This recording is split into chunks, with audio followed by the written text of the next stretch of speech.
ఈ రోజు మన మీటింగ్ వచ్చి తెలుగుదేశం పార్టీ కుటుంబ సభ్యులు గాని రాష్ట్ర ప్రయోజనాల కోసం పోరాడిన వాళ్ళు గాని ప్రాణాలు పోగొట్టుకోవడం చాలా విచారకరం. నేను ఆ కుటుంబాలకు అండగా ఉంటా. చనిపోయిన కుటుంబాలకి ఇంకా ఒకటి ఉంటే అందరికి కూడా ఒక్కొక్క కుటుంబానికి ఒక్కొక్క వ్యక్తికి ఒక 10 లక్షల రూపాయలు పార్టీ పరంగా ఆర్థిక సహాయం చేస్తాం.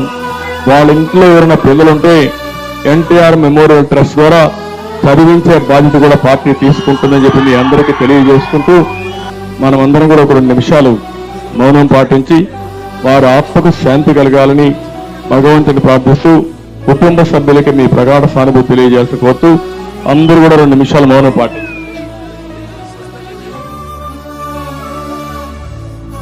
దయచేసి అందరూ కూడా ఇక్కడి నుంచి వెళ్ళేటప్పుడు అన్ని జాగ్రత్తలు తీసుకోవాల్సిందిగా మరొకసారి మిమ్మల్ని అందరినీ కోరుకుంటూ చేస్తారని చెప్పి ఆశిస్తూ అందరికీ నమస్కారాలు.